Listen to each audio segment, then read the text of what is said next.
Bandook Gali, Gun Lane. A short story by Trishikh. 14-year-old Abadan finds a 100-year-old Mauser construction 96 semi-automatic broom handle pistol, encased in its legendary walnut holster, cum detachable shoulder butt, wrapped in a disintegrating rag with a faded tag, Messrs. Rodder and Company, buried under a rock in the garden inside the Zoroastrian fire temple of Anjuman Atasha Dran. The year was 2014, and the boy was helping his 106-year-old grandfather Adaban remove weeds from the small garden of this Parsi temple, located on Kolkata's Metcalfe Street, colloquially referred to as Bandook Gali, meaning the gun lane. Adaban was the caretaker of this temple of one of the oldest continuously practiced religions of the world, founded in the 6th century BC, based on the spiritual teachings of the Iranian prophet Zoroaster. This temple was built in 1912 by Avad Dunjipoi Biramji Mehta, 4 years before Adaban's birth in the caretaker's quarter where his parents lived, as his father, just like him, was entrusted with the temple's maintenance. The Parsi arrived in India well before the birth of Christ and settled in the west coast of the subcontinent. They, however, came to Calcutta much later, and their first fire temple, built by Rustomji Kawashi Banerjee on Ezra Street in 1839, is an abandoned, dying and dilapidated facade today. The temple at Bandook Gali, though, continues to actively cater to the religious needs of the dwindling Parsi community in Kolkata even today. The centenarian looked at the rag-covered C96 German pistol with a fixated stone gaze, which slowly turned into a watery haze till drops of tears rolled down his wrinkled cheeks that had witnessed a century of history in the region. "What is it, Padarbazorg, grandfather? Why are you crying?" inquired young Abadan. Putting down his hoe, the old man took the decaying relic from the boy. Gently removing the disintegrating cloth, with his shriveled and shaky hands, he took out the Mauser from its walnut case and placed it on his lap. He sobbed like a child. Tears kept rolling down his face till his eyes became dry and he could cry no more. The boy clearly understood that the quantum weapon had awakened an old and forgotten memory lying buried like the pistol somewhere deep inside his grandfather's ancient mind. Going back a century to a wet and windy night on the 24th of August in 1914, a group of young men met in a small unplastered damp room on Bipin Bihari Ganguly Street, in the suburbs of Beau Bazaar, not very far from Bandook Gali or Gun Lane. Young and energetic Anukul Mukherjee, leader of the group, stood in the centre of the shoddy room with arms akimbo. He banged his fist on the round antique mahogany centre table. The rickety piece of wobbly furniture nearly broke, braced to safety just in time by Shrish Chandra Mitra, alias Habu, another key member of the secret sect. "Dada, big brother, there is no other way. We need to do this. Freedom can only be attained through a revolution painted in blood," shouted Anukul in a flustered state. "Lower your voice, God damn it, it's too risky," replied Narendra Nath Bhattacharya, a well-known Indian revolutionary, radical activist and political theorist, who would later go on to form the Mexican Communist Party in 1917 and the Communist Party of India in Tashkent, Turkestan, Autonomous Soviet Socialist Republic, on the 17th October in 1920, and also become a noted philosopher of the 20th century from Bengal region. "I will not be a part of this. It's too risky. You guys can do it. But against my advice and without my consent," said Narendra Nath. "You guys have further divided the organisation," reflected Narendra, big brother, with much sadness as he stood up and walked out of the room into the streets, vanishing in the dead of night in a most conspicuous way. The Anushilan Samiti was an Indian organisation in the first quarter of the 20th century that wanted to end British rule in India through revolutionary violence. The body arose in 1902 from a conglomeration of local youth groups and akaras, or gyms, from the Bengal region. The young men gathered in the small dingy room on Bipin Bihari Ganguly Street on that historic night of 24th August 1914 belonged to Jugantar, a much radicalised faction of this revolutionary Anushilan Samiti, and they were about to do something big, much against the Samiti leader's will, and say, "Habu, you are the key to our success. Though we do not have Narendra's blessings, he will support once we succeed. You are a trusted employee of Rodder. That's our biggest advantage in this game. said Anukul in a much calmer voice this time. "All of us have the zeal and spirit to fight, but what good is a person's intention without the right tool for the job?" he continued to reflect.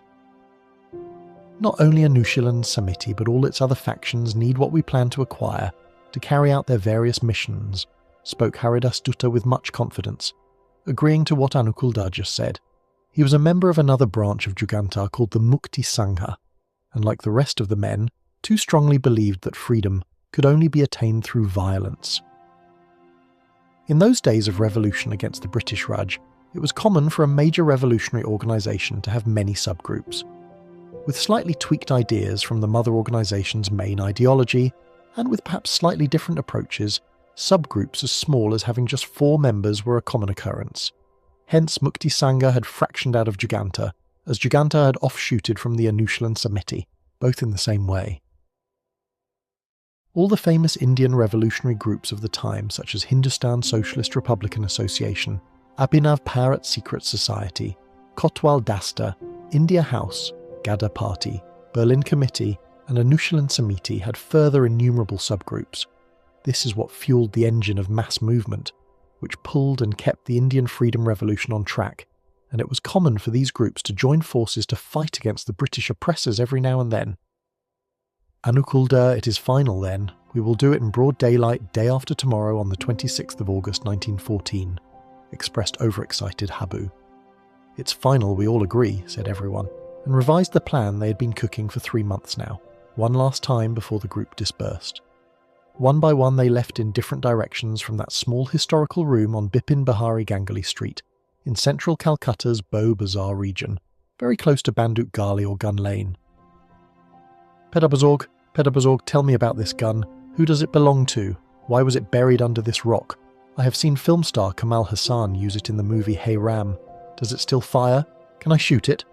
nagged Abadan, pulling on his grandfather's sacred undershirt with continuous pestilence. Regaining his composure and bringing his mind back to the present, from the ancient memories of the past where it was lost for a moment, Adaban looked at the boy, ready to answer perhaps some of his questions.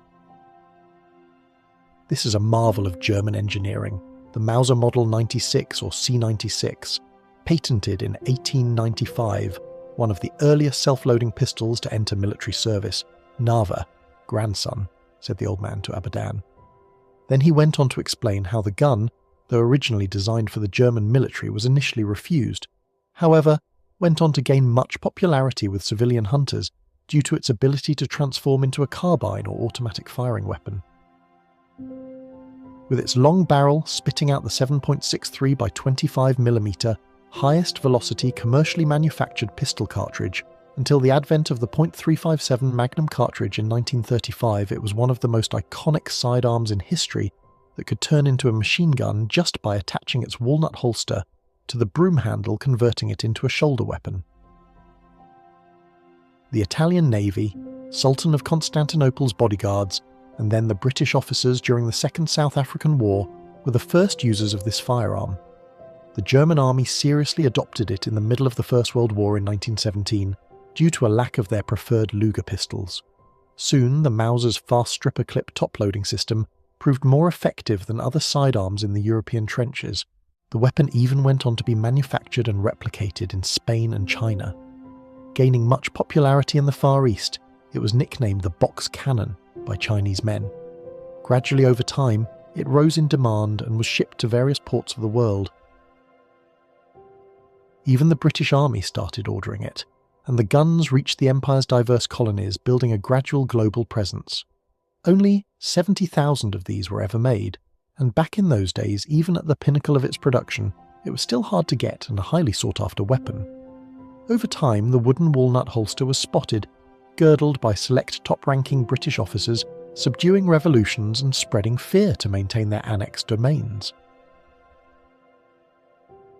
At the break of dawn on the slightly chilly morning of 26th August 1914, D-Day for the Jugantar men, 7 bullock carts lugged on from Posta in North Calcutta to pick up a consignment from the customs house at 1 Strand Road, Fairley Place in today's BBD Bag area of central Kolkata, the heart of business activity and government presence back then and even today.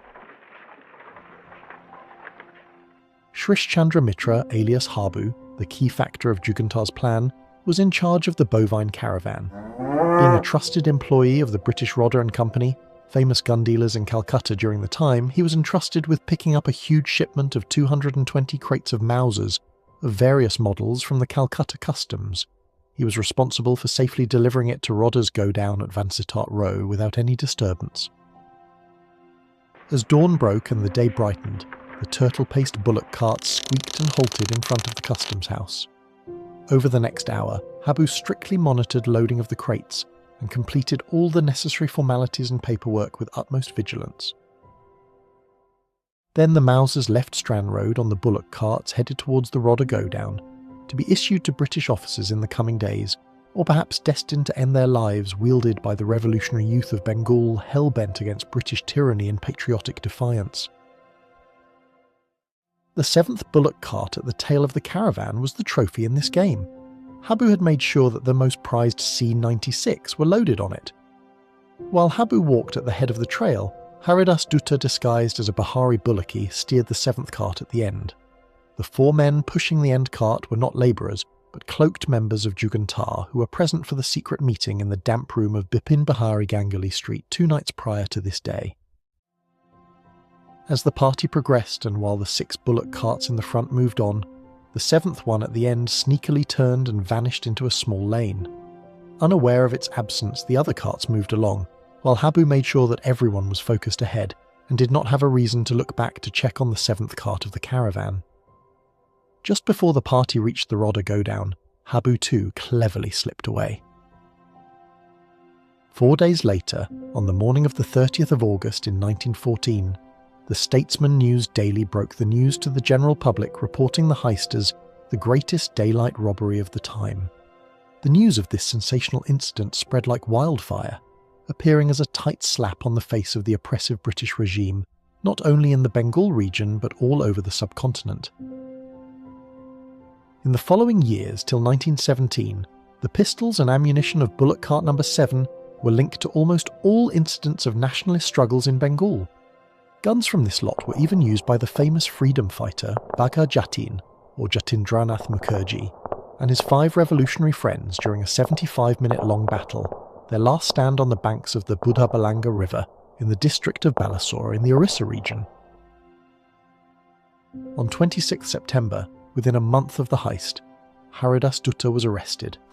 He went on to serve a prison sentence along with Kalidas Basu, Bhujangadhar and Girindranath Banerjee, all of whom had taken part in the greatest daylight robbery of the day. What a story, Padarbazorg.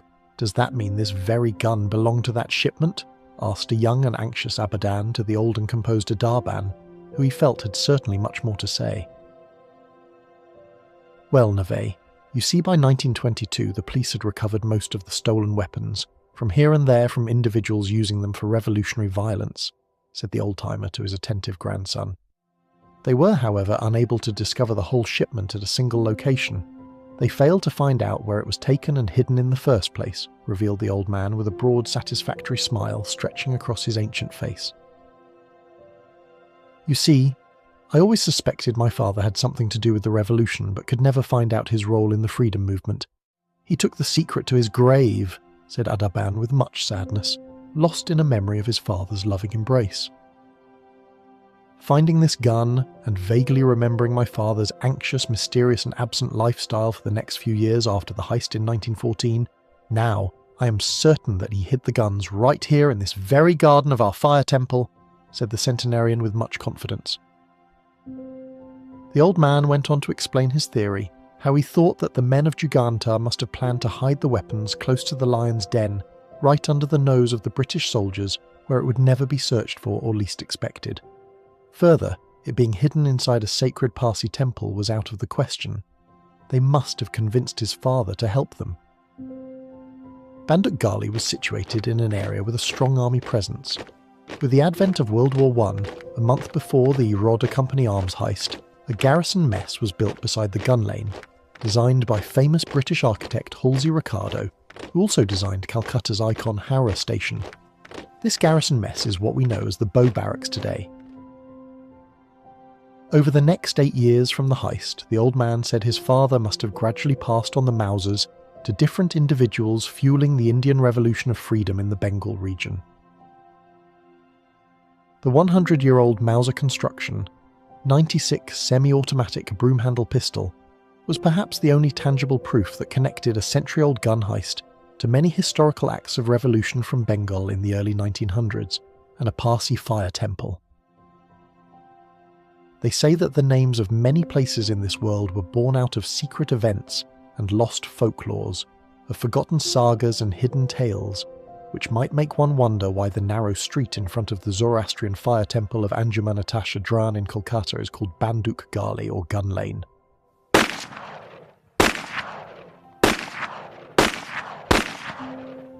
The end